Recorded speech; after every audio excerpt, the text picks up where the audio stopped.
يوم يحمى عليها في نار جهنم فتكوى بها جباههم وجنوبهم وظهورهم هذا ما كنزتم لأنفسكم فذوقوا ما كنتم تكنزون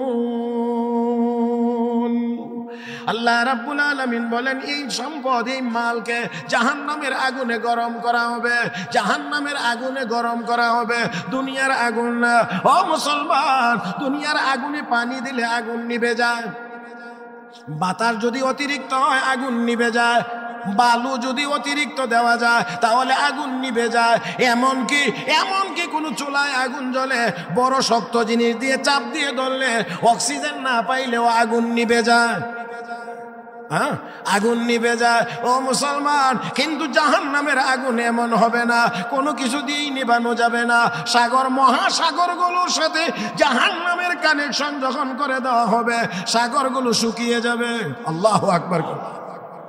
وجيء يومئذ بجهنم يومئذ يتذكر الإنسان وأنى له الذكرى يومئذ بجهنم وجيء يومئذ بجهنم আয়াতের ব্যাখ্যায় মুফাসসিরিন কিরাম লেখেন জাহান্নামের কানেকশন যখন সাগর মহাসাগরগুলোর সাথে করে দেওয়া হবে সাগরগুলো শুকিয়ে যাবে, কানেকশন লেগে থাকবে, এক পর্যায়ে সাগর মহাসাগরগুলো জাহান্নামের অংশে পরিণত হয়ে যাবে। আল্লাহু আকবার। জাহান্নামের অংশে পরিণত হয়ে যাবে। তাহলে ওই জাহান্নামের আগুন কি পরিমাণ গরম! রব্বে কারীম বলেন ওই জাহান্নামের আগুন দিয়ে সম্পদকে আগুন দিয়ে গরম করা হবে, হিট দেওয়া হবে।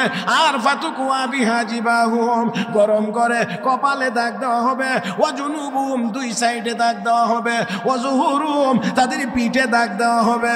ও মুসলমান, রাস্তা দিয়ে হাঁটলে শত শত হাজার হাজার মানুষ কপালে দাগ দেখে বুঝবে সম্পদ ছিল, যাকাত দেয় নাই। সাইড দিয়ে যারা অতিক্রম করবে, যারাও দেখবে তার সাইডে দাগ দেওয়া, দেখেই বুঝবে লোকটার সম্পদ ছিল, আল্লাহর রাস্তায় দান করে নাই, যাকাত দেয় নাই। পিছনে যারা থাকবে পিঠের দাগ দেখে তারা বলবে সম্পদ ছিল, যাকাত দেয় নাই। তার মানে হলো আল্লাহ রাব্বুল আলামিন হাশরের ময়দানে তাদেরকে লজ্জিত আর অপমানিত করার জন্য সম্পদ জাহান্নামের আগুনে গরম করে কপালে দাগ দিবে, দুই সাইডে দাগ দিবে, পিঠে দাগ দেবে।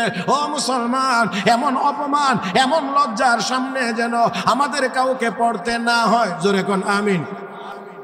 أما بعد فأعوذ بالله من الشيطان الرجيم بسم الله الرحمن الرحيم والذين يكنزون الذهب والفضة ولا ينفقونها في سبيل الله فبشرهم بعذاب أليم يوم يحمى عليها في نار جهنم فتكوى بها جباههم وجنوبهم وظهورهم هذا ما كنزتم لأنفسكم فذوقوا ما كنتم تكنزون قال رسول الله صلى الله عليه وسلم لا يؤمن أحدكم حتى يكون هواه تبعا لما جئت به وقال رسول الله صلى الله عليه وسلم لا يزال قدم ابن آدم يوم القيامة حتى يسأل عن خمس عن عمره فيما أفناه وعن شبابه فيما أبلاه وعن ماله من أين اكتسبه وفيما أنفقه وعن علمه ماذا عمل فيما علم آمنت بالله صدق الله مولانا العظيم وبلغنا رسوله النبي الأمي الكريم ونحن على ذلك لمن الشاهدين والشاكرين والحمد لله رب العالمين اللهم صل على محمد وعلى آل محمد كما صليت على إبراهيم وعلى آل إبراهيم إنك حميد مجيد اللهم بارك على محمد وعلى آل محمد كما باركت على إبراهيم وعلى آل إبراهيم إنك حميد مجيد محترم মুসল্লিয়ান کرام আল্লাহ রাব্বুল আলামিনের দরবারে শুকরিয়া আদায় করছি যিনি আমাদেরকে অত্যন্ত দয়া করে মায়া করে পবিত্র জুমার দিনে মসজিদে আসার বসার তৌফিক দান করেছে মহব্বতের সাথে শুকরিয়া আদায় করি আলহামদুলিল্লাহ আল্লাহ রাব্বুল আলামিন আমাকে আপনাকে এই দুনিয়াতে প্রেরণ করেছেন আমাদেরকে আল্লাহ জান দিয়েছেন আমাদেরকে আল্লাহ মাল দিয়েছেন জানও আল্লাহর দেওয়া মালও আল্লাহর দেওয়া কিন্তু আল্লাহর দেওয়া এই জান আল্লাহর দেওয়া এই মাল আবার আল্লাহ রাব্বুল আলামিন বান্দার কাছ থেকে কিনে নেন আল্লাহ বললেন দিলাম আমি জানও দিলাম আমি মালও দিলাম আমি সেগুলো আবার আমি আল্লাহ তোমার কাছ থেকে কিনে নেব বিনিময়ে কে দেব এই জান আর মালের বিনিময়ে আমি তোমাদেরকে কে দেব রব্বে করিম বলেন বিআন্না লাহুমুল জান্নাহ আমি আল্লাহ তোমার জান আর মালের বিনিময়ে জান্নাত দান করব রব্বে করিম বলেন ইন্নাল্লাহা আশতারা মিনাল মুমিনিনা আনফুসাহুম ওয়া আমওয়ালাহুম বিআন্না লাহুমুল জান্নাহ মুমিনের জান এবং মাল আল্লাহ জান্নাতের বিনিময়ে কিনে নেন অথচ এই জান আল্লাহ দিয়েছেন এই মালও আল্লাহ দিয়েছেন সেজন্য বিশ্বনবী রাহমাতুল লিল আলামিন নবী মুহাম্মদুর রাসূলুল্লাহ সাল্লাল্লাহু আলাইহি ওয়াসাল্লাম হাদিস শরীফে ঘোষণা করেছেন একজন মানুষ যদি সারা জীবন ইবাদত করে কোনো রকমের কোনো গুনার কাজ করে না এমন ব্যক্তিকে যদি আল্লাহ জাহান্নামে দিয়ে দেন তাহলে সেটা হবে আল্লাহর পরিপূর্ণ ইনসাফ কি হবে বুঝে আসতে একটু কষ্ট হবে সারা জীবন ইবাদত করলো একটা গুনার কাজও করলো না সেই লোকটাকে জাহান্নামে দিলে ইনসাফ কেমনে হয় হাদিস শরীফে আছে 500 বছরের ইবাদত নিয়ে আল্লাহর বান্দা আল্লাহর দরবারে হাজির হবে আল্লাহ বলবেন যাও আমার দয়ায় জান্নাতে যাও তখন ওই বান্দা বলবে আল্লাহ 500 বছর ইবাদত করলাম দিনের বেলা নামাজ পড়লাম রোজা রাখলাম রাতের বেলা নামাজ পড়লাম কোনো গুনার কাজ করলাম না এই 500 বছরের ইবাদত থাকতে আমি তোমার দয়ায় কেন জান্নাতে যাব আমার ইবাদত যাবে কোথায় আল্লাহ রাব্বুল আলামিন তখন ফেরেশতা একজনকে দিয়ে এই লোকটাকে একটু ঘোরানোর জন্য পাঠাবে একটু পিকনিক হবে তবে এটা কোনো ভালো জায়গাতে হবে না জাহান্নামের আশেপাশে দিয়ে হবে খুব বেশি নিকট দিয়েও না কারণ জাহান্নামের তাপ হিট গরম বহু দূর থেকেই পাওয়া যাবে সামান্য একটু রৌদ্র বেশি হয়ে গেলেই আমাদের অবস্থা অনেক জটিল হয়ে যায় আর রোজাদারের জন্য তো আরেকটু বেশি জটিল হয় আর জাহান্নামের আগুনের তাপ নারুল্লাহিল মুকাদা আল্লাতী তাত্তালিউ আলাল আফইদা আল্লাহ রাব্বুল আলামিন বলেন জাহান্নামের আগুনের তাপ চামড়ার উপরে লাগবে যেমন কলিজার ভিতরে লাগবে তেমন মানে বাহিরে ভিতরে সমানভাবে অনুভব করবে পানির পিপাসা লাগবে বাড়তে থাকবে যন্ত্রণা বাড়তে থাকবে এক পর্যায়ে চিৎকার শুরু করবে আর বলবে পানি পানি পানি কিন্তু পানি নেই অনেক দূর থেকে একটা আওয়াজ আসবে এখানে পানির অনেক মূল্য দিতে পারলে আমি এক গ্লাস পানি দিতে পারি কত মূল্য দিতে হবে 500 বছরের ইবাদত দিতে হবে ঠিক আছে, ওই মুহূর্তে অবস্থা জটিল, 500 বছরের ইবাদত দিয়েই এক গ্লাস পানি পান করবে, আর তখন ফেরেশতা ঘুরাইয়া আল্লাহর দরবারে হাজির করবে। আল্লাহ সব দেখেন, সব জানেন, তারপরেও জিজ্ঞেস করবেন কি হয়েছে ফেরেশতা? তখন বলবে আল্লাহ 500 বছরের ইবাদত দিয়ে এক গ্লাস পানি পান করেছে। তখন আল্লাহ বলবেন বান্দা 500 বছরের ইবাদত দিয়ে তো মাত্র এক গ্লাস পানি পান করলা, তো এখন তো আর কিছুই নাই, সব শেষ, যা ছিল তোমার পুঁজি 500 বছরের ইবাদত, মাত্র এক গ্লাস পানি পান করতে 500 বছরের ইবাদত লাগছে। তো দুনিয়ার জীবনে এই 500 বছর হায়াত অতিক্রম করতে কত হাজার গ্লাস পানি ব্যবহার করেছিল? বাংলাদেশের মানুষ 500 বছর, 100 বছর, 1 বছর তাও না, এক গ্লাস পানির পরিবর্তে যদি আমার আল্লাহ বলেন একটা করে নেকি দেওয়া লাগবে, তাও মনে হয় আমাদের অনেকের পক্ষে জান্নাতে যাওয়া কঠিন।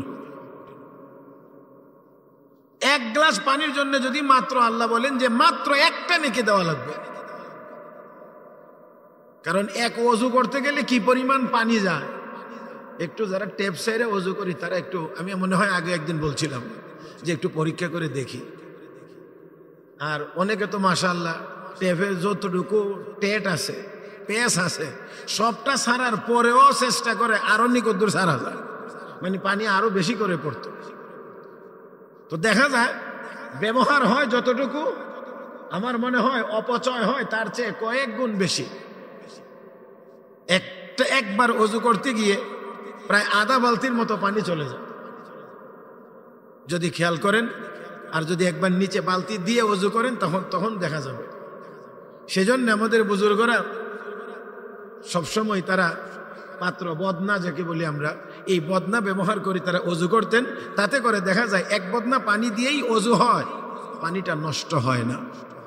একবার কুলি করতে গিয়ে আবার হাত ঢুকানোর আগে তো কয়েক কুলির পানি নষ্ট হয়, একবার মাথা মাসাহ করে পাও পর্যন্ত পানি পৌঁছাইতে পৌঁছাইতে কয়েকবার ওযুর পানি চলে যায় এর ভিতরেই। তো যতটুকু ব্যবহার হয় তার চেয়ে অনেক অনেক অনেক বেশি অপচয় হয়। এই ওযু এটা আমার আপনার গুনাহ মাফের মাধ্যম। জোরে আলহামদুলিল্লাহ। রাসূল করিম সাল্লাল্লাহু আলাইহি ওয়াসাল্লাম হাদিস শরীফে ঘোষণা করেছেন, আমার উম্মত যখন ওযু করে তখন শরীরের যেই অঙ্গ পানি দিয়ে ধুইবে সেই অঙ্গ দিয়ে যে গুনাহ হয়েছিল সেই গুনাহ আল্লাহ মাফ করে দেন। হাত দিয়ে হাত ধুইলে, চেহারা ধুইলে চেহারার গুনাহ, হাত ধুইলে হাতের গুনাহ, মাথা মাসাজ করলে মাথার গুনাহ, পা ধুইলে পায়ের গুনাহ। হাদিস শরীফের শেষ অংশে আল্লাহ রাসূল বলেন, হাত্তা খারাজা নাকিয়াম মিনাজ যুনুব, আমার উম্মত ওযুর ভিতর দিয়েই সে সমস্ত সগীরা গুনাহ থেকে পবিত্র হয়ে বের হয়ে যায়। কিন্তু অতিরিক্ত পানি অপচয়ের কারণে মনে হয় আমরা সেই ফজিলত থেকে অনেকটা বঞ্চিত। আল্লাহ পাক আমাদের সবাইকে বুঝার তৌফিক দান করুন। আমি আগেও বলেছিলাম যে হজ বা উমরার সফরে আমাদের ইমাম সাহেব উমরার সফর করে আসছেন, আলহামদুলিল্লাহ। আমার তো দুর্ভাগ্য এখনো পর্যন্ত ভিসা হয় নাই। খুবই আসলে কষ্টের ভিতর দিয়েই এই সপ্তাহটা পার করতে হয়েছে, বাকি জানি না এখনো ভাগ্যে কি আছে। ওইখানে মাঝে মাঝে প্রয়োজন হয় আধা লিটার পানি দিয়েও ওযু, আলহামদুলিল্লাহ আমাদের করার অভিজ্ঞতা আছে। আধা লিটার, হাফ লিটার পানি দিয়েও ওযু হয়। খেয়াল করলে, সাবধান এবং সতর্কতার সাথে করলে খুব সুন্দরভাবেই করা যায়। মুহতারাম হাজিরিন, তো নেক কাজের ভিতরেও যেন শয়তান ঢুকতে না পারে সেই দিক আমরা সবসময় খেয়াল রাখার চেষ্টা করব। আল্লাহ পাক আমাদের সবাইকে যেন তৌফিক দান করেন। বলছিলাম ওযু হলো গুনাহ মাফের মাধ্যম। ওযু করলে গুনাহ মাফ হয়, ওযু করলে গুনাহ মাফ হয়। সগীরা গুনাহ ওযুর দ্বারা মাফ হয়ে যায়। এক নামাজের দ্বারা, এক নামাজ থেকে আরেক নামাজ মাঝখানে যত সগীরা গুনাহ হয়, শুধু নামাজ পড়ার দ্বারাই আল্লাহ রাব্বুল আলামিন মাঝখানের গুনাহগুলো মাফ করে দেন। মাফের দরজা বড় উন্মুক্ত, আল্লাহ রাব্বুল আলামিন বড় উন্মুক্ত করে রেখেছেন। সেজন্য হাদিস শরীফে আল্লাহ রসুল সাল্লাল্লাহু আলাইহি ওয়াসাল্লাম উদাহরণ দিয়ে বলেছেন, কারো বাড়ির দরজায় যদি চলমান নদী থাকে আর ওই নদীতে যদি কোনো মানুষ 5 বার গোসল করে, তাহলে সাহাবীরা বলো ওই লোকটার শরীরে কোনো ময়লা থাকতে পারে? সাহাবা একরাম বলেন, জি না ইয়া রাসূলুল্লাহ, ওই লোকের শরীরে কোনো ময়লা থাকতে পারে না। রাহমাতুল লিল আলামিন বলেন, আমার উম্মত 5 ওয়াক্ত যারা নামাজ আদায় করবে তাদের শরীরেও কোনো গুনার ময়লা থাকবে না। নামাজ পড়বো তো ইনশাআল্লাহ, কয় ওয়াক্ত না?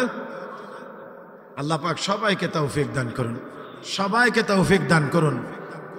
দোয়া করি আপনাদের জন্য, দোয়া চাই আমার জন্য, আল্লাহ যেন কাউকে 1 ওয়াক্ত নামাজ কাজা রেখেও যেন মৌত না দেন। সকলের দোয়ার ভিতরে এই কথাটাও যেন শামিল থাকে, এই কথাটাও যেন থাকে যে আল্লাহ 1 ওয়াক্ত নামাজ কাজা রেখেও মৌত দিও না, যাতে করে মরার পরে নামাজ যেন কাজা না থাকে। কারণ আল্লাহর নবীর জীবনের একেবারে শেষ মুহূর্তের শেষ কথা, দুনিয়া থেকে একেবারে বিদায় হওয়ার মুহূর্তে আল্লাহর নবীর যে বিশেষ নসিহত ছিল তা ছিল 2টা কথা, আসসালাত আসসালাত আসসালাত ওয়া মা মালাকাত আইমানুকুম, নামাজ নামাজ নামাজ, আর তোমাদের অধীনস্থদের ব্যাপারে তোমরা সতর্ক থাকবা। মানে নামাজ যেন কোনোভাবেই ছুটে না যায়, নামাজ যেন কোনোভাবেই ছুটে না যায়, নামাজ যেন কোনোভাবেই ছুটে না যায়, আর অধীনস্থদের সাথে ব্যবহার যেন বেশি খারাপ হয় না। 3 জনে বলছে, হ্যাঁ, অধীনস্থ যেই ব্যাপারে যেই লাইনে যেই ধরনেরই হোক, অধীনস্থদের সাথে ব্যবহার যেন কি হয়, ভালো হয়, ভালো হয়, ভালো হয়। এই জায়গাটাতে আমাদের যথেষ্ট দুর্বলতা আছে, আমাদের যথেষ্ট পরিমাণ দুর্বলতা আছে, যথেষ্ট পরিমাণ দুর্বলতা আছে। নিজেরা নিজেদেরটা একটু যাচাই করলেই আমরা পেয়ে যাব যে আমাদের দুর্বলতাটা কি পরিমাণ, কতটুকু। যাই হোক, আসুন, আমি মনে হয় অনেক দূর চলে গেছি, একেবারে জায়গায় আবার ঘুরে আসতে চাই। জান কার দেওয়া, মাল কার দেওয়া? আল্লাহর দেওয়া। এই জান আর মাল আল্লাহর দেওয়া। আবার এটা আমার আল্লাহ কিনেও নেন, বিনিময়ে কি দিবেন? জান্নাত। সারা জীবন ইবাদত করে একজন মানুষ যদি জাহান্নামে যায় তাহলে সেটা হবে আল্লাহর ইনসাফ, আর যদি আল্লাহ জান্নাত দান করেন তাহলে সেটা হবে আল্লাহর ইহসান বা দয়া। এবার 500 বছরের ইবাদত দিয়ে কি পান করছে? 1 গ্লাস পানি, মাত্র 1 গ্লাস পানি। আল্লাহ বলবেন খালি 500 বছরের জীবনের পানির হিসাব যদি দেওয়া লাগে তাহলে কত হাজার বছরের ইবাদত দেওয়া লাগবে। যাও খালি, এবার জাহান্নামে যাও। চলতে থাকবে, আবার পিছনের দিকে তাকাইবে। আল্লাহ বলবেন এখন তাকাও কেন? আল্লাহ যদি দয়া করে জান্নাত দাও, আল্লাহ যদি দয়া করে জান্নাত দাও তাহলে যাইতে রাজি আছি। আল্লাহ তখন বলবেন এখন বুঝে আসছে। তো আমার মনে হয় আমিও যে বলছিলাম যে সারা জীবন ইবাদত করার পরে যদি আল্লাহ জাহান্নামে দেন তাহলে সেটা হবে আল্লাহর ইনসাফ। কারণ দুনিয়ার জীবনে আমরা যেই পরিমাণ আল্লাহর নাজ নিয়ামত উপভোগ করতেছি, এই নাজ নিয়ামতের যদি শুধু বিল দেওয়া লাগে তাহলে আমাদের জীবনের ইবাদত দিয়ে সম্ভব শুধুমাত্র। এই জন্য আল্লাহ রাব্বুল আলামিন কোরআনের বিভিন্ন জায়গায় ঘোষণা করেছেন, উযকুরু নি'মাতাল্লাহ, আল্লাহর নিয়ামতের কথা স্মরণ করো, আমার নিয়ামতের কথা স্মরণ করো। ওয়া ইন তাউদ্দু নি'মাতাল্লাহ লা তুহসুহা, যত নিয়ামত আমি আল্লাহ দিয়েছি যদি গণে শেষ করতে পারবে না। হায়াত শেষ হবে কিন্তু আমার নিয়ামত গণে শেষ করা সম্ভব হবে না। এজন্য আমি আপনাদেরকে বলি, আল্লাহ রাব্বুল আলামিন আমাদেরকে স্মরণ করিয়ে দিয়ে বলছেন, আলাম নাজআল লাহু আইনাইন ওয়া লিসানান ওয়া শাফাতাইন। আল্লাহ রাব্বুল আলামিন বলেন, বান্দা চোখ 2টা দেই নাই, ঠোঁট 2টা দেই নাই, জিহ্বা কি আমি আল্লাহ একটা দেই নাই? আমার আপনার মুখের ভিতরে জিহ্বা কয়টা? একটা। এজন্য আল্লাহ 1 বছর বলছেন ওয়া লিসানান, একটা জিহ্বা, একটা জবান কি আমি আল্লাহ দেই নাই? এবার একটু হিসাব করে দেখেন তো ইফতারির মধ্যে কত আইটেম খান। হ্যাঁ, ইফতারির আইটেমটা, ইফতারি করতে বসলে কত আইটেম দিয়ে ইফতার করে? নিশ্চয়ই অনেক, একাধিক, 2টা 4টা 5টা, আরো যদি কোনো বড় অনুষ্ঠান হয় তাহলে আরো বেশি। প্রত্যেকটা বস্তুর স্বাদ আলাদা আলাদা। ইফতারিতে আমরা যা যা খাই প্রত্যেকটা জিনিসের স্বাদ আলাদা আলাদা, কিন্তু বুঝবার যোগ্যতা আল্লাহ একটা জিহ্বার মধ্যে দান করেছে। মোটা চাউলের ভাত খাইলে একরকম মজা লাগে, চিকন চাউল হইলে আরেকটু মজা, অন্যরকম মজা লাগে, পোলাওর চাউল হইলে আরেক অন্যরকম মজা লাগে। তো এক এক সবগুলো মিলাইয়া সবগুলোকেই ধান বলে, সব ধানের চাউলকেই চাউল বলে, কিন্তু তারপরেও প্রত্যেক চাউলের ভিতরেও আল্লাহ রাব্বুল আলামিন স্বাদের মধ্যে একটু সূক্ষ্ম ভিন্নতা রেখে দিয়েছেন। যত সূক্ষ্ম ভিন্নতা আল্লাহ রেখে দিয়েছেন, সব সূক্ষ্মতা বুঝবার যোগ্যতা আল্লাহ মাত্র একটা জিহ্বার মধ্যেই দান করেছেন।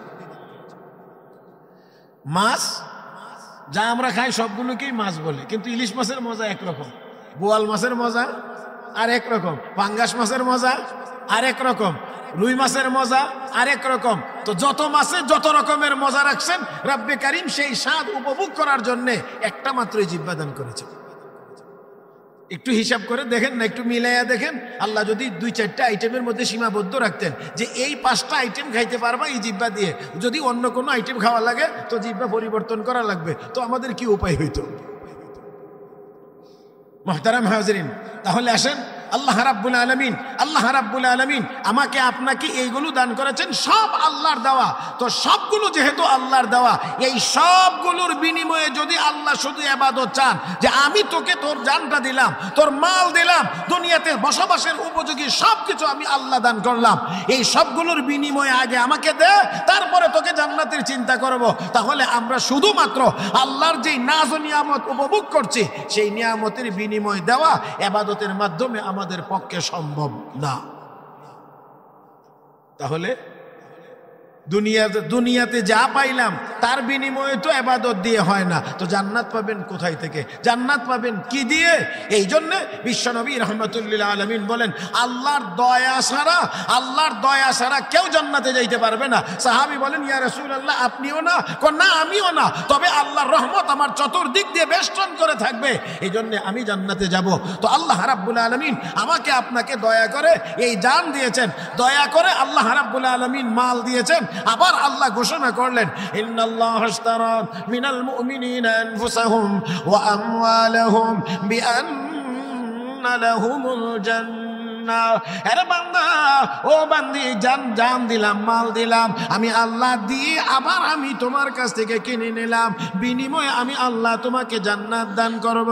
তাহলে বোঝা গেল আল্লাহ আমাদেরকে জান্নাত দিবেন, আমরা আল্লাহকে জান আর মাল দেব। তাহলে আমার জান আর আমার মাল আল্লাহ রাব্বুল আলামিনের কাছে বিক্রি করা। বুঝাইতে পারছি না এতক্ষণের কথা? জান্নাত আল্লাহ দিবেন আর আমার আপনার জান আর মাল আল্লাহ কিনে নিবেন, বিনিময়ে জান্নাত দিবেন। তাহলে আমার আপনার জান আর মাল কার কাছে বিক্রি করা? আল্লাহর কাছে। এবারে আসেন একটা মাসআলার দিকে আমরা তাকাই। বিক্রি করা মাল, যেই মাল এখনো আমার কাছে আপনার কাছেই আছে কিন্তু বিক্রি হয়ে গেছে, এই মালের ব্যবহারের অনুমতি নেই, এই মাল ব্যবহার করার অনুমতি নাই। হ্যাঁ, অনুমতি যদি মালিক দেয় যে হ্যাঁ যদিও আমি এটা কিনছি এখনো আপনার কাছে আছে, আপনি এই কাজে ব্যবহার করতে পারবেন, তাহলে যতটুকুতে ব্যবহারের অনুমতি দিবে ততটুকু জায়গাতে ব্যবহার করা যাবে। এবার এক কথাই যদি বলি, তাহলে আমার আপনার জান আর মাল আল্লাহ রাব্বুল আলামিনের হুকুমের বাহিরে, নবীর তরিকার বাহিরে কোথাও ব্যবহার করা যাবে না। কারণ জান আর মাল এটা বিক্রি করা, এই জন্যে আল্লাহর অনুমতির বাহিরে এই দেহ ব্যবহার করা যাবে না, মালও ব্যবহার করা যাবে না। ও মুসলমান, কিন্তু খেয়াল করে দেখেন, আল্লাহর দেওয়া এই জান, আল্লাহর দেওয়া এই মাল আবার আল্লাহর কাছে বিক্রি করে দেওয়ার পরে আমরা এই দেহ দিয়ে, এই মাল দিয়ে কেমন করে গুনার কাজ করতে পারি? রব্বে কারীম বলেন কাইফা তাকফুরুনা বিল্লাহ। হে বান্দা, নাফরমানি কেমনে করিস? কোন আকলে, কোন যুক্তিতে তুই নাফরমানি করিস? বান্দা, তুই তো ছিলে না, আমি আল্লাহ তোরে বানাইলাম। আবার এই দেহ আর এই মাল আমি আমার জান্নাতের বিনিময়ে তোর কাছ থেকে খরিদ করে নিলাম। মুহতারাম হাজিরিন, এখানে আমি আপনাদেরকে এতক্ষণের কথা যেই জিনিসটা বোঝানোর চেষ্টা করতে চাইছি সেটা হলো এই, আসলে আমার আপনার কাছ থেকে আল্লাহর নেওয়ার মতো কিছুই নাই। আমার আপনার কাছ থেকে আল্লাহর নেওয়ার মতো কিছুই নাই। আমি কে দেব বলেন? আমরা কে দেব? আমরাই তো আমাদের না, তাহলে আমরা আবার আল্লাহকে কে দেব? আর আল্লাহ আমাদের কোনো কিছুর মুখাপেক্ষীও না। আসলে আল্লাহ শুধুমাত্র আমাদেরকে দিতে চান, দিতে চান, দিতে চান, দিতে চান, আরো দিতে চান, আরো দিতে চান, আরো দিতে চান। দুনিয়াতে তো দিতেই আছেন, দিতেই আছেন, দিতেই আছেন। দেওয়ার পরিমাণ, আল্লাহর দেওয়ার পরিমাণ কমে না দিন দিন। পৃথিবীর মানুষের জন্য আমার আল্লাহর দেওয়ার পরিমাণ কমে না বাড়ে? বাড়ে, বাড়ে। ফসল আগে যা হইতো এখন তার চেয়ে বেশি হয়, বেশি হয়, পরিমাণে অনেক বেশি হয়। মুহতারাম হাজিরিন, তো আল্লাহর দেওয়ার পরিমাণ কমে না, আরো আল্লাহ বেশি দিতে চান। এই জন্য কো বান্দা, আমি যে তোরে দিছি এখান থেকে ঘুরাইয়া একটু আমারে দে, তাহলে আমি আরো বড় করে তোকে দান করব। বড় করে কি দান করব? একটা হাদিসের কথাটা সবাই আমরা জানি, একেবারেই ছোট কাল থেকে শুনে আসছি। অন্তত সর্বনিম্ন একজন মানুষকে আল্লাহ এই পৃথিবীর 10টার সমান একটা জান্নাত দান করবে। তাহলে আল্লাহ নিতে চান না দিতে চান? হ্যাঁ, আল্লাহ শুধু, আল্লাহ রাব্বুল আলামিন শুধু দিতে চান, দিতে চান, দিতে চান। আর রমজানের রোজা আল্লাহ রাব্বুল আলামিন ফরজ করেছেন। আল্লাহ কয়, তুই একটু সময় না খাইয়া থাকবে, আমি তোকে তাকওয়ার দৌলত দান করব। তাহলে আমরা একটু একটু সামান্য সময়, শুধু সামান্য একটু সময় না খেয়ে থাকবো, আল্লাহ রাব্বুল আলামিন বলেন, বান্দা আমি তোকে তাকওয়ার দৌলত দান করব। আর তাকওয়ার দৌলত যদি তোর কাছে থাকে, তাহলে তুই আমার নিকটবর্তী হয়ে যাবে, আমার ওলি হয়ে যাবে, আমার বন্ধু হয়ে যাবে। আর আমার বন্ধু যদি হতে পারিস, তাহলে আমি আল্লাহ ঘোষণা দিলাম, দুনিয়াতেও তোর ভয় নাই, আখিরাতেও কোনো চিন্তা নেই। তারপরে যদি আমরা দেখি মেডিকেল সায়েন্সের আলোকে, তাহলে রোজার দ্বারা মানুষ অসুস্থ হয় না সুস্থ হয়? এটা তো সবাই মনে হয় বলতে একটু দ্বিধা আছে এখনো, না? হ্যাঁ, রমজান মাসে ঔষধ বেশি লাগে না কম লাগে? কম। মাশাআল্লাহ। তাহলে বোঝা গেল রোজা আমাদের জন্য অমঙ্গল না মঙ্গল? খারাপ না ভালো? হ্যাঁ, মোটামুটি রমজান মাসে শরীরটা স্বাস্থ্য মানে একটু মোটা সোটা যারা একটু কমে নাকি? হ্যাঁ, একটু কমে। তারপরে খাওয়া দাওয়া নিয়ন্ত্রণে থাকার কারণে ডায়াবেটিসের ওষুধ এত বেশি পরিমাণে লাগে না যেটা রমজানের বাহিরে লাগে। প্রেশারের ওষুধ ওই পরিমাণ লাগে না যেটা রমজানের বাহিরে লাগে। তাহলে আল্লাহ রাব্বুল আলামিন সুস্থতার নিয়ামতও আমাকে আপনাকে দিতে চান, দিতে চান। এই পবিত্র মাহে রমজানের মাধ্যমে সারা বছর খায়া যত চর্বি টর্বি হয়েছে, কিছু সময় একটি নির্দিষ্ট পরিমাণে কি কোরআন শরীফ দেওয়ার জায়গা তো আরো আছে, একেবারে এইভাবে ঠেলে তো এখানে আসা লাগে না। জি জি,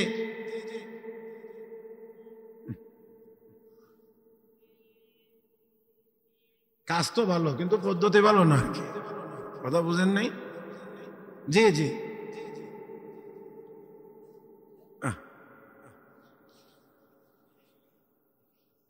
কি বলছিলাম? সুস্থতার নিয়ামত আল্লাহ রাব্বুল আলামিন দান করেন। এই বাকি 11 মাসে যা হয় মোটামুটি ভাবে অনেকটা সুস্থতার জীবন যাপন করা যায় এই পবিত্র মাহে রমজানের বরকতে। বাকি কথা হলো রোজা রাখবো আল্লাহর হুকুম পালন করার জন্যে, আল্লাহর হুকুম পালন করার জন্যে বিনিময় দুনিয়াতেও পাওয়া যাবে, বিনিময় আখিরাতেও পাওয়া যাবে, দুনিয়ার জীবনে সুস্থতার নিয়ামতও পাওয়া যাবে। আলহামদুলিল্লাহ সুম্মা আলহামদুলিল্লাহ। অনেকেই তো বলেন যে রমজান মাসে আলহামদুলিল্লাহ হুজুর আল্লাহ খুব ভালো রাখছে, এত বেশি ওষুধ খাওয়া লাগে না। যারা নিয়মিতই ঔষধ সেবন করে তাদেরও অনেক ঔষধ লাগে না। তাহলে বোঝা গেল রোজার দ্বারা মানুষ অসুস্থ হয় না। আলহামদুলিল্লাহ, আল্লাহ পাক সুস্থ বানান। আর আমি তো ছোট মোটো মানুষ, এলেম আমল নাই, তারপরও রমজান মাসে মোটামুটি ভাবে একটা হিসাব করে রাখি যে যাই ওয়াজ নসিহতের সময় তো ইচ্ছা না থাকলেও খাওয়ান লাগে। সারা রাত্রে একবার, তাও ডাক্তাররা কম করে খাওয়ার লাগে রাতের বেলা। হাদিসেও আছে রাতের বেলা কম খাওয়ার জন্য, আর ডাক্তাররাও বলে কম খাওয়ার। আর আমরা তো আল্লাহর রহমতে রাতের বেলা খাওয়ার হিরিক করে, 2খানে মাহফিল 3খানে মাহফিল, তো 3 জায়গাতে খাওয়াই লাগবে, না খাইলে হবেই না। এবার যা কিছুই হোক খাওয়াই লাগবে। জি, রান ছোট হোক আর বড় হোক, যেটাই হোক খাওয়া লাগবে, এটা হইলো কথা। মুহতারাম হাজিরিন, যার কারণে এবারে একবার মাইপা দেখছি মাশাআল্লাহ টার্গেটের বাইরে আছে অনেক। আর এরপরে রোজা হওয়ার পরে আবার গিয়ে একদিন মাপসি মাইপা দেখছি যে আলহামদুলিল্লাহ 5 কেজির মতো কমছে, আলহামদুলিল্লাহ। তো দেখা যায় যে অন্য সময় খাওয়ার তুলনায় এখন না খাওয়ার সময়টা বেশি ভালো, খুব আরামে যায় এখনের সময়। তো যাই হোক আলহামদুলিল্লাহ। তো বলছিলাম আল্লাহ রাব্বুল আলামিন আমাকে আপনাকে যেই হুকুম হাকামগুলো দিয়েছেন, যত বিধানাবলী দিয়েছেন, সবগুলো আমাদের দুনিয়ার জন্যও মঙ্গল, আখিরাতের জন্য তো অবশ্যই মঙ্গল। আসুন তাহলে আল্লাহ রাব্বুল আলামিনের ঘোষণা, বান্দা জান আমার দেওয়া, মাল আমার দেওয়া। এবারে আসেন, এই মাল যেহেতু আল্লাহর দেওয়া, সেই জন্য এই মাল চলবে, এই মাল উপার্জন করতে হবে, এই মাল খরচ করতে হবে কার নির্দেশ মোতাবেক। দুঃখজনক হলেও তো সত্য যে আমরা এখন ইনকামের ক্ষেত্রেও আল্লাহর হুকুমের দিক খেয়াল করি না, খরচের ক্ষেত্রেও আল্লাহর হুকুমের দিক খেয়াল করি না। মুহতারাম হাজরিন, বিভিন্নভাবে সুদ ঘুষ দুর্নীতি সহ বিভিন্নভাবে যে যেখানে পারি, যেই পদ্ধতিতেই পারি, এখন টাকা উপার্জনের পিছনে দৌড়াইতে আসি। খরচ করার ক্ষেত্রেও আমাদের হিসাব নাই। মুহতারাম হাজরিন, তাই মনে রাখতে হবে সম্পদ আল্লাহর দেওয়া, আল্লাহর বিধান মেনেই এই সম্পদ উপার্জন করতে হবে, আবার খরচও করতে হবে।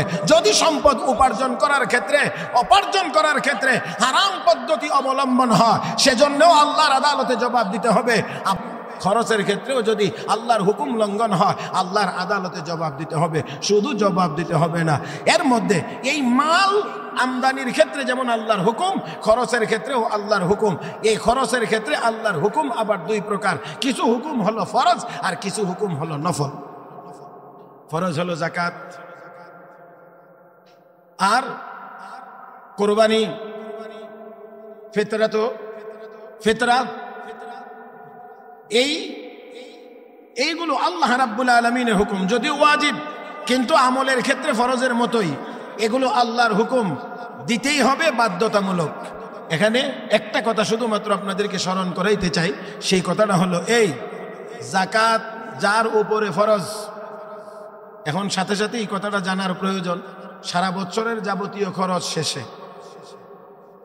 ঋণ থাকলে ঋণ বাদ দিয়ে 52.5 তোলা রূপার সমপরিমাণ নগদ টাকা অথবা স্বর্ণ রূপা যদি কারো হাতে থাকে, তাহলে তার উপরেই যাকাত দেওয়া ফরজ।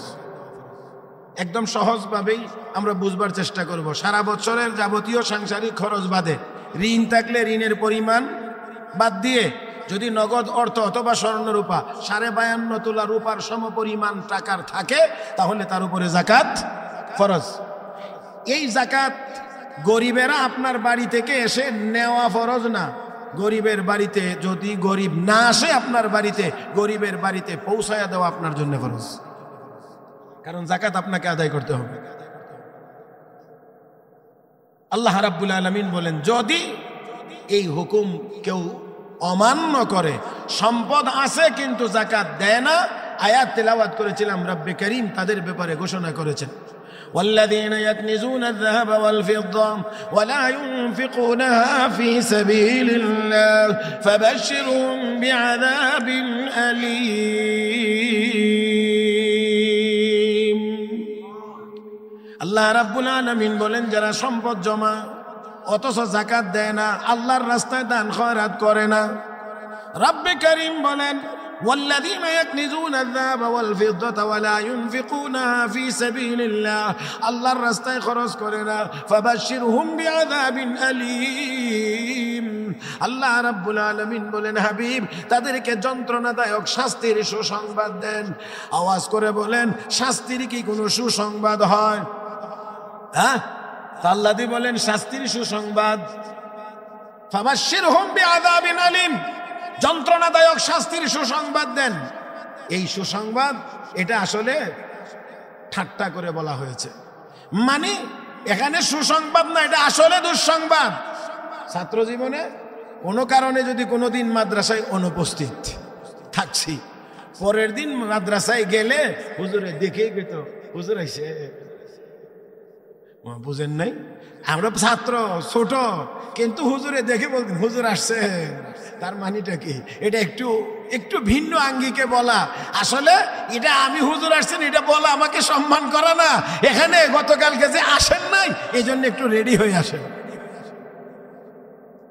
মহতারাম হাজিরিন, জি, আগে আমাদের এই ভয় করা লাগতো, যদি একদিন অনুপস্থিত থাকলে পরের দিন না জানি কি ভিডা দে, কি মার দে, এই জন্য চিন্তা করা লাগতো, ভয় ভিতরে কাজ করতো। আর এখন তো যদি উস্তাদে সামান্য একটু শাসন করে, তাহলে ছেলের গার্জিয়ান গিয়ে কয় আপনি আমার ছেলেরে মারলেন কেন?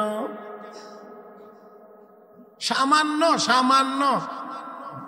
কারণ মাদ্রাসা তো এখনো আমাদের আছে, মাঝে মাঝে শিক্ষক তো ছাত্রকে আসলে মারবার জন্য না, ওই তো দুষ্টামি করছে, শাসন করতে গিয়ে সামান্য একটু ব্যতিক্রম হয়ে গেছে, সামান্য। এতে করেই গার্জিয়ান যেই চোখ রাঙ্গায় আসে শিক্ষকের প্রতি, তখনই আমাদের মনে হয় যে আসলে এলেম দুনিয়া থেকে অনেক দূর চলে গেছে, অনেক দূর চলে গেছে। আর আমার আব্বা যেদিন মাদ্রাসায় নিয়ে ভর্তি করে দিছে, সেই দিন মাদ্রাসার বড় হুজুরকে বলছে যে হুজুর চামড়া লাগবে না, হাড্ডি বাড়ি থেকে ফেরত গেলেই হবে। বুঝাইতে পারছি না? চামড়া লাগবে না, হাড্ডি বাড়িতে ফেরত গেলেই হবে। তবু ছেলে যেন মানুষ হবে, লাইসেন্স দিয়ে আসছে। আর আল্লাহ, এখন আমার মাদ্রাসায় দুই একটা এরকম টুকটাক ঘটনা ঘটছে, বেশি দুষ্টামির কারণে একটু সামান্য শাসন করতে গিয়ে হয়তো বেয়াত একটু জোরে লাগছে। কেন উদ্দুল লাগছে? সর্বনাশ। তখন আসলে খুবই আফসোস লাগে যে এলেম কত পরিমাণ দূরে যে চলে গেছে, যার কারণে আজকে আমরা মাদ্রাসায় পড়েও, মাদ্রাসায় পড়ায়ও এলেম থেকে অনেক দূরে, অনেক দূরে, অনেক দূরে, এলেম থেকে অনেক দূরে।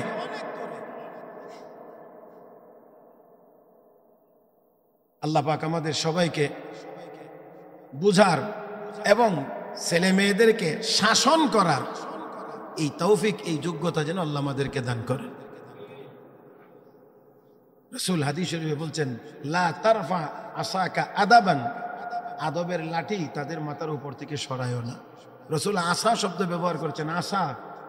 সন্তানের উপর থেকে শাসনের লাঠি সরায়া নিও না, যার কারণে ওই শাসনের লাঠি আমরা সরায়া নেওয়ার কারণে শিক্ষিত হওয়ার পরেও বড় বেয়াদব হয়।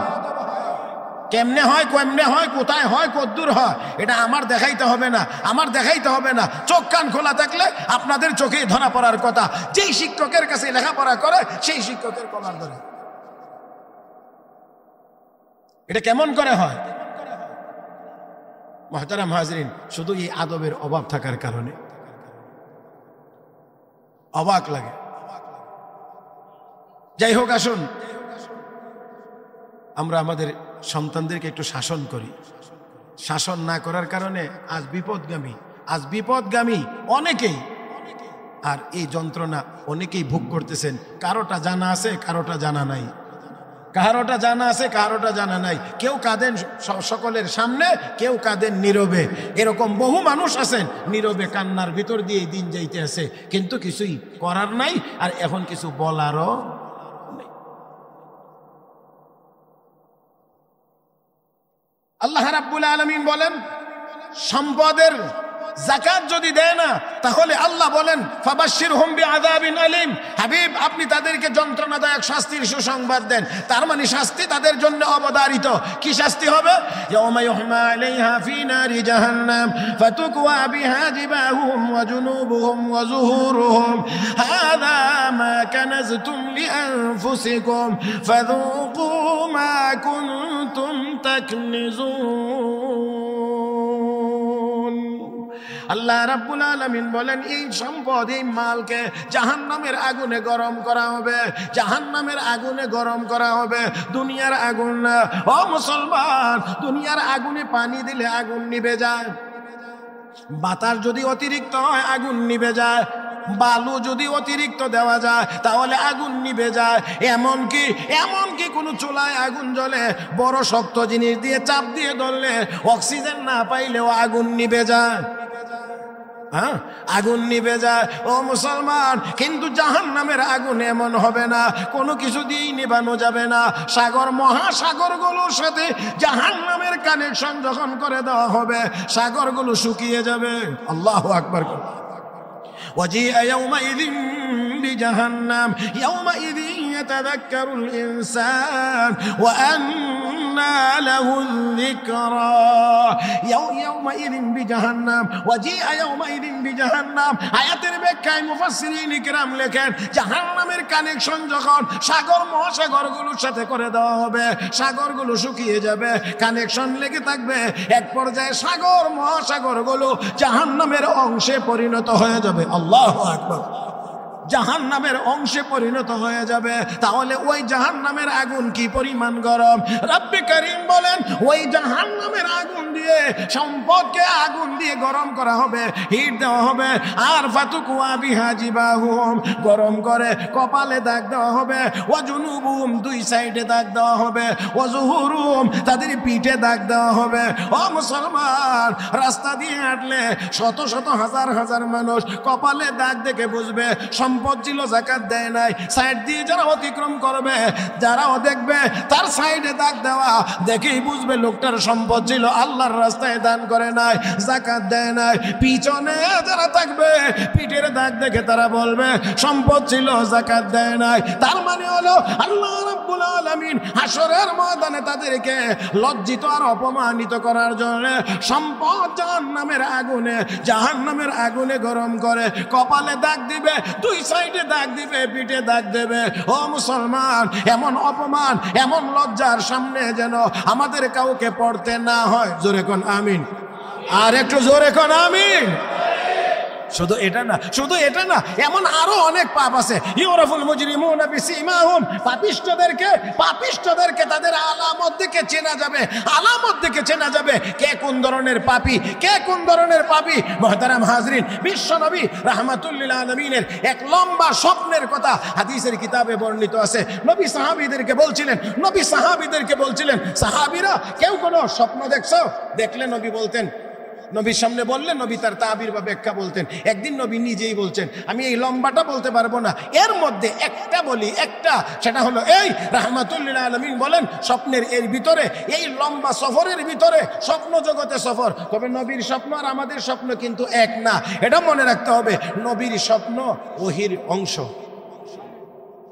জিবরাইল সরাসরি এসে নবীকে বললে এটা যেমন ওহী, নবী স্বপ্ন যা দেখেন সেটাও ওহী।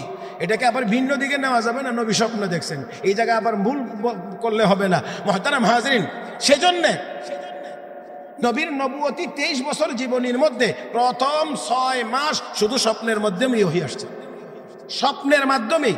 এই জন্যে মুমিনের স্বপ্নকে বলা হয়েছে জুজউম মিন 46 জুজআম মিনান নবুওয়া। মুমিনের নেক স্বপ্ন, সত্য স্বপ্ন, এটা নবুয়তের 46 ভাগের 1 ভাগ। যাই হোক, সেদিকে নয়, আল্লাহর নবী এই সফরের ভিতরে দেখছেন একটা বিশাল বড় পুকুর, আর এই পুকুরের মধ্যে পানি নাই, আছে শুধু রক্ত। কি আছে? রক্ত। আর এই রক্তের পুকুরে একটা লোক হাবুডুবু খাইতে আছে কিনারায়, মাঝখানে। সে কিনারায় সাঁতরায় আসতে চায়, কিন্তু কিনারা যখন আসে কাছাকাছি, তখনই এই কিনারায় একজন ব্যক্তি বিশাল বড় একটা পাথর নিয়ে দাঁড়িয়ে আছে। যখনই লোকটা সাঁতরায়া কিনারার কাছে আসে, তখনই ওই উপরের লোকটা তার মাথার মধ্যে এই পাথরটা নিক্ষেপ করে। এই পাথরের আঘাতে লোকটা আবার এই রক্তের পুকুরের মধ্যখানে চলে যায়। আবার চেষ্টা করে আসার, আবার মারে, তো এখানে চলে যায়। আল্লাহর নবী বলেন, সর্বশেষ আমি জিজ্ঞেস করেছি, আমার সফর সঙ্গী যে 2 জন, এই স্বপ্নের ভিতরে এই 2 জনের একজন জিবরাইল আর একজন হলেন মিকাইল। জিজ্ঞেস করলাম, এই রক্তের এই সমুদ্রে অথবা এই বড় পুকুরে বা দিঘিতে যেই লোকটা হাবুডুবু খাইতেছিল, এই লোকটাকে, তার আমলটা কি, তার কি অপরাধ, এই শাস্তি তার? ইয়া রাসূলুল্লাহ, এই লোকটা হলো আপনার উম্মতের মাননীয় সুদখোর। কে? মাস্তে গন্ধে এটা মাননীয় বলছি আর কি আমি একটু। ওই যে আল্লাহ যেমন বলছেন ফাবাশিরহুম বিআযাবিন আলিম, যন্ত্রণাদায়ক শাস্তির সুসংবাদ, এই জন্য আমিও একটু সম্মান করে মাননীয় বলছি আর কি। এটা মাননীয় না, এটা আসলে ঘৃণিত। এটা আসলে ঘৃণিত। কিতাবে লিখে ক্ষেতের মধ্যে ফসলি জমিতে যদি ইঁদুরে ধরে, তাহলে ওই ইঁদুরের গর্তের ভিতরে এলাকার চিহ্নিত বড় বড় 10, 15, 20 জন সুদখোরের নাম কাগজে লিখে কাগজ পেঁচাইয়া যদি ওই গর্তের ভিতরে ছেড়ে দেওয়া হয়, তাহলে এই গর্তের ভিতরে মিস্টার ইঁদুরও থাকে না। ইঁদুরেও কয় আমি মাননীয় সুদখোরের সাথে থাকি না।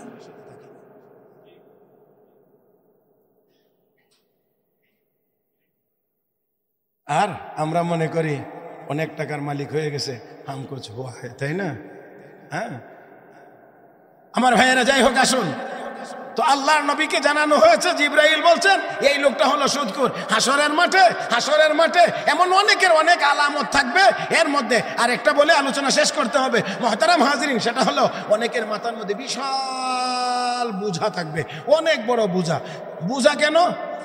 বোঝা হলো দুনিয়ার জীবনে জাগা ঠেলাঠেলি, সীমানা ঠেলাঠেলির কিছু নেক অভ্যাস আমাদের অনেকের আছে। হ্যাঁ, নামাজের বেলায়ও ফাক্কা, একেবারে আগের কাতারের মুসল্লি, আবার ক্ষেতের আইল টেলার মধ্যেও ফাক্কা। খালি একটু এইদিকে, একটু দখল। আল্লাহর নবী বলেন যতটুকু দখল করছো, যতটুকু দুনিয়ার জীবনে 7 তবক নিচ পর্যন্ত যত মাটি আছে সবগুলো উঠায়া বস্তায় ভরে, এরপরে আল্লাহ মুড়িটা বেঁধে এবার ফেরেশতারা বলবেন এই বোঝাটা তার মাথার উপরে উঠাইয়া দে। এবার বোঝা নিয়ে দাঁড়ায় থাকবে, লোকেরা দেখলেই কইবে স্যার হে কামলা।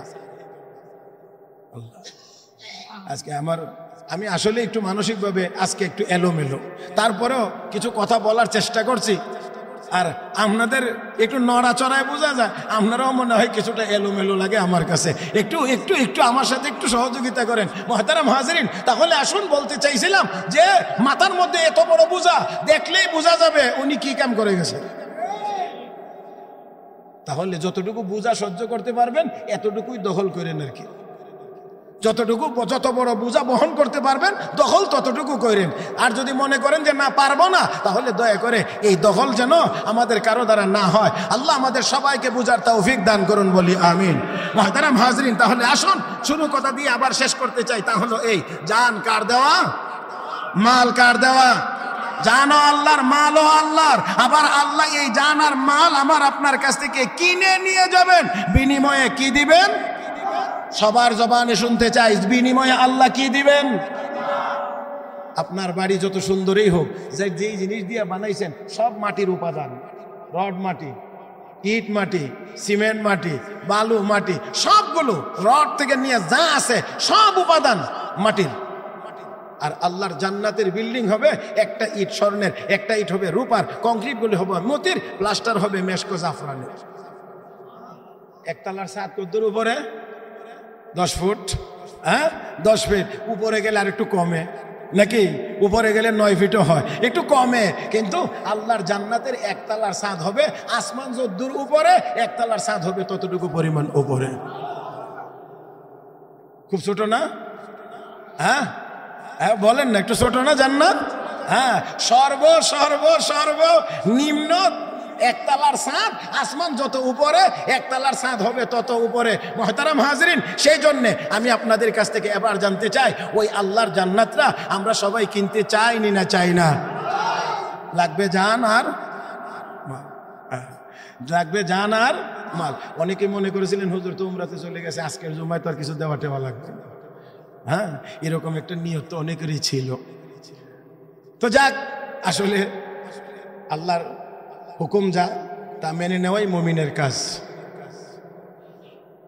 যদিও আসলে আমার খুব কষ্ট লাগতেছে, এই একটা সপ্তাহ আমার খুব অস্থিরতার ভিতর দিয়ে বলা যায় গেছে, কোনো কিছু মানে লাইন পাইতেছি না কেমন জানি। তারপরেও আল্লাহ পাক আপনাদের খেদমতে হাজির করে দিয়েছেন, অন্তত কিছুটা তো অবশ্যই ভালো লাগার কথা। তো মুহতারাম হাজরিন, এই জান আর মাল দিয়ে আল্লাহর জান্নাত কিনতে চাই। সেজন্যে আজকে আমি খুব বেশি বড় করে চাইবো না, আপনাদের কাছে ছোট করে চাইবো, আমরা যেন সবাই শরীক থাকতে পারি। আল্লাহর বান্দা একজন মানুষ আল্লাহর জান্নাত কেনার জন্যে প্রথম শুরুটা হবে একজন মানুষ 5,000 টাকা। আল্লাহর একজন গোলাম কে আছেন যে এই 5,000 টাকা